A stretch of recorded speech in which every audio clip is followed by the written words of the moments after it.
মাননীয় প্রধানমন্ত্রী তিনি শিক্ষাকে সবচেয়ে বেশি গুরুত্ব দিয়েছেন। তিনি জানেন এই দেশকে যদি গড়ে তুলতে হয় তাহলে একটি বিষয় আর মেরুদণ্ডকে সঠিক রাখার জন্য, সোজা রাখার জন্য কায়োপ্র্যাকটিক ডক্টর হচ্ছে শিক্ষক, মানুষ গড়ার কারিগর। তাদেরকে তিনি সবচেয়ে বেশি ভালোবাসেন, সুযোগ দিয়েছেন, সুবিধা দিয়েছেন। আজকে শিক্ষকরা সচেষ্ট হয়েছে সারা দেশ ব্যাপী তারা কাজ করার জন্য। আজকে শিক্ষা পরিবর্তনের জন্য ভবিষ্যৎ প্রজন্মের মেয়েরা যেদিন মা হবে, শিক্ষক তিনি কথা দিয়েছিলেন 96-তে যে শুধু দশম শ্রেণী নয়, একাদশ এবং দ্বাদশ শ্রেণী পর্যন্ত মেয়েদের উপযুক্ত ব্যবস্থা করা হবে। তিনি তা করেছেন। আবারও তিনি কথা দিয়েছেন যে আগামীতে সরকার গঠন করলে স্নাতক অর্থাৎ ডিগ্রি পর্যন্ত মেয়েদেরকে উপযুক্ত ব্যবস্থা করবেন, সেই আশ্বাস তিনি দিয়েছেন। এখানে শেষ নয়, মেয়েরা ইন্টারমিডিয়েট পাস করে যদি প্রাথমিক স্কুলের শিক্ষিকা নিয়োগের ক্ষেত্রে যায়, যেন আমরা বিশ্বায়নের যুগে প্রতিযোগিতায় টিকে থাকতে পারি। প্রাথমিক স্কুলে প্রাথমিক পর্যায়ে সেই ইস্যুতে তিনি 5,000 কোটি টাকার একটি প্রকল্প নিয়েছেন, যেন প্রাথমিক শিক্ষার মান উন্নত হয় এবং দেশব্যাপী প্রাথমিক শিক্ষার শুধু শত ব্যস্ততার মাঝেও আমাকে তিনি দেখতে হলেও নিয়ে এসছেন এই অনুষ্ঠানটিতে, যেন আমি প্রধান অতিথি থাকি। এবং দুটি কথা আমি আমার সুপ্রিয় ছাত্রছাত্রীদের মাঝে বলি। প্রিয় ছাত্রছাত্রীরা, তোমাদের ভবিষ্যৎ নির্ভর করছে, জাতির ভবিষ্যৎ নির্ভর করছে তোমাদের উপর। আমাদের বিশ্বাস আসন্ন পরীক্ষায় তোমরা ভালো রেজাল্ট করার জন্য চেষ্টা করবে। শিক্ষকগণ, আমরা চাই আপনারা আপনাদের সুনাগরিক গড়ে তোলার জন্য সঠিকভাবে পাঠদান করা। আমি জানি এই প্রতিষ্ঠানটি গড়ে তোলার জন্য মাননীয় সংসদ সদস্যের অনেক পরিশ্রম রয়েছে। আমাকে একজন শিক্ষক এসে বলে গেলেন যে আগামী দিনে জিপিএ প্লাস আরো অনেক অনেক বেড়ে যাবে। আমরা চাই না যে কোচিং পদ্ধতি সিংহাসনে থাকুক, আমরা চাই যে কোচিংটি যে পদ্ধতিতে রয়েছে তা না হয়ে ইন হাউস, যে বিষয়ে কম লেখাপড়া জানে তাদেরকে আপনি আপনার প্রতিষ্ঠানে রেখে লেখাপড়া শেখান। আমরা এই বিষয়টি চাই।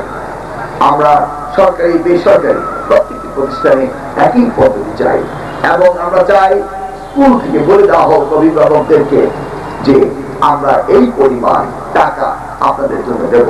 এইভাবে যেন আমাদের প্রতিষ্ঠানগুলো ঠিকভাবে চলে। এখানে যারা পরীক্ষার্থী রয়েছে, 9 তারিখে পরীক্ষা, সময় অত্যন্ত কম।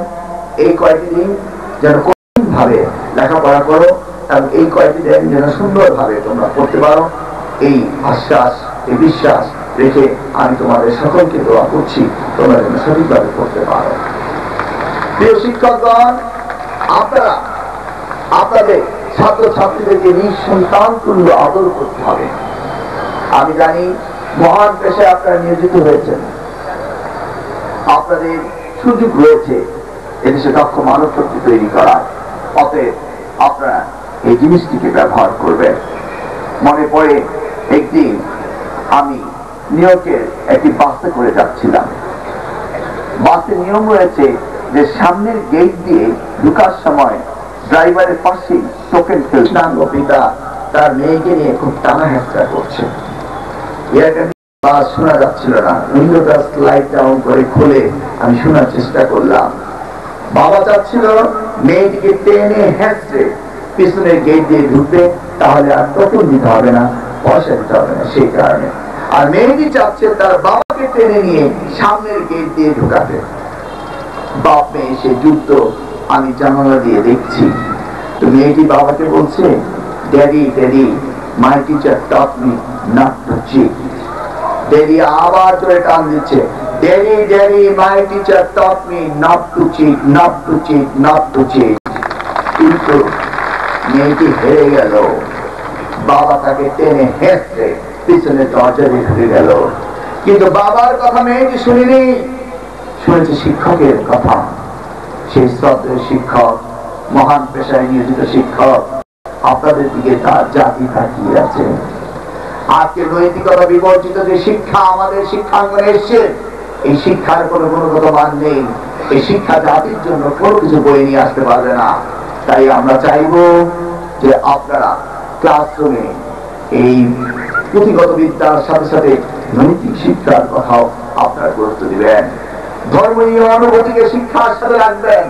ধর্মীয় অনুভূতি বলতে আবার জেনুইন বিল মনে করবেন না।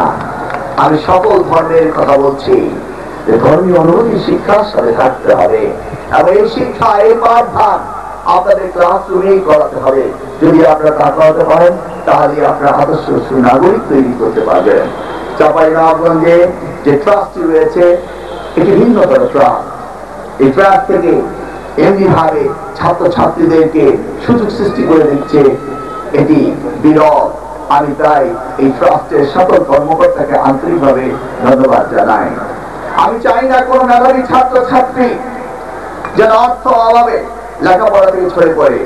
সেই জন্যই শহীদ রাষ্ট্রপতি জিয়াউর রহমান, মাননীয় প্রধানমন্ত্রী চেষ্টা করতে তারেক রহমান, তিনি শহীদ রাষ্ট্রপতি জিয়াউর রহমান ফাউন্ডেশন থেকে মেধাবী ছাত্রছাত্রী, গরিব যারা জিপিএ প্লাস পেয়েছে, পড়াশোনার খরচ মেটাতে পারে না, তাদের জন্য তিনি 2 বছরে লেখাপড়ার খরচ মেটানোর জন্য ওনার ফাউন্ডেশন থেকে এই কাজটি করে থাকেন।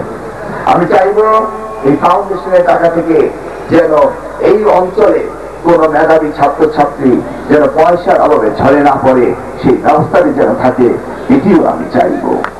আমি জানি উত্তন্ন মাননীয় সংসদ সদস্য তিনি এলাকার উন্নয়নে সার্বিকভাবে কাজ করে যাচ্ছেন। তিনি সবচেয়ে বেশি কাজ করছেন শিক্ষায়। আর শিক্ষায় কাজ করলে কিন্তু 2 রকম লাভ আছে। এতে কলাও বিক্রি হয়, রত দেখা।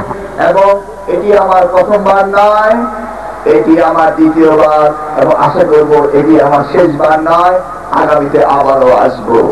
এবং আমি আশা করব এই চাঁপাইনবাবগঞ্জে প্রত্যেকটি শিক্ষার্থী পরীক্ষার্থী সুষ্ঠুভাবে সুন্দরভাবে লেখাপড়া করবে এবং ভালো রেজাল্ট করবে, এই আশা ব্যক্ত করে সবাইকে আন্তরিকভাবে ধন্যবাদ দিয়ে আগামী দিনে যেন আবার এইচএসসির সময় দেখতে পাই যারা জিপিএ প্লাস পেয়েছে, আগামী দিনে তারা আবারও পাবে, এই আশা ব্যক্ত করে বিদায় নিচ্ছি।